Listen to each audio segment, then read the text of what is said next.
Does coastal hay actually increase a risk of colic? If so, why? Are there community questions? There is none on this one. This now, is... now I feel like I have to wait. Okay. Short answer again, yes. And it says recent evidence indicates there is at least a threefold increased risk of a horse developing an ileal impaction. It's a very specific kind of impaction if coastal Bermuda hay is fed. So why is that, though? Why is that? Okay. First, can I say that there's Bermuda grass, okay, and then there's coastal Bermuda grass. It's just a type or variety, cultivar maybe. I didn't do very well in horticulture, of Bermuda grass. There are other Bermuda grasses that can be fed. It's probably the most common grass and hay in the southeast U.S. Okay. It's hardy. It's got some pros. Yeah. It's hardy to overgrazing, to trampling. It recovers well. It doesn't have as good a nutrient profile as some other grasses, some cool season grasses like orchard grass or timothy. It doesn't have as high a protein. It's not bad hay. Like, you don't want to discredit it completely. However, if coastal Bermuda grass is harvested for hay when it's too mature, it's got a very fine stem. And so when you combine, it's sort of a perfect storm. If you combine a very fine stem with excess maturity means you've taken the carbohydrates in it that were non-structural and made them structural, and the horse cannot digest it. And the microorganisms in the horse's GI tract also, nobody can digest it. Yeah. So it just passes through.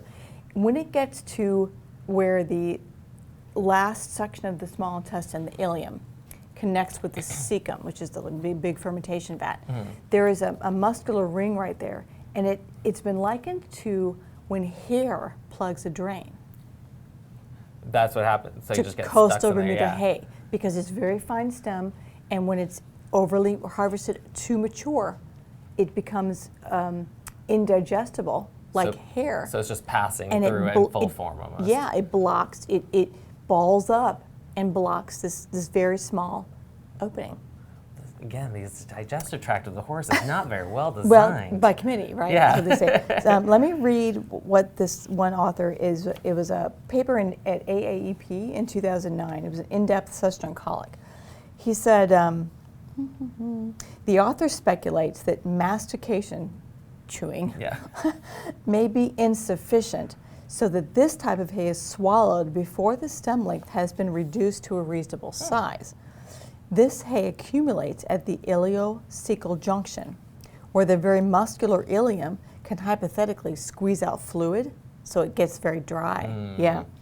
And then this forms a dehydrated mass, which combines with mucus to become an impaction. It's like perfect storm. Yeah, so it's not good chewing, it's excessively mature hay, it's very fine hay. Can't be digest. Yeah, and then it goes to a part of the body. Now the other thing is, there are two major risk factors for ileal or ileocecal impactions. The feeding of suboptimal coastal Bermuda hay, so excessively mature, and tapeworms. Oh. Turns out that tapeworms have decided that the best place in the whole digestive tract to set up housekeeping is at the junction of the ileum and the cecum, because of all the food. Food passes, everything's got to go through. Out, so they're like, you know what? Let's hang out here. Yeah, and so they actually hook on and wait for food to come by.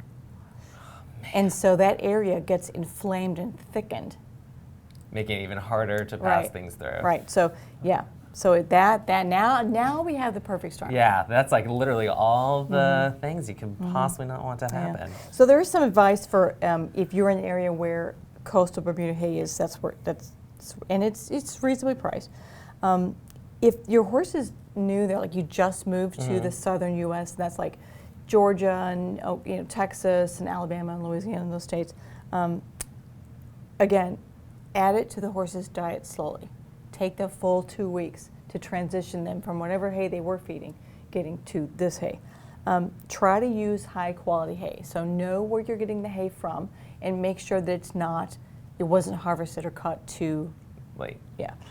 Have the hay analyzed. There's something called NDF, which stands for neutral detergent fiber.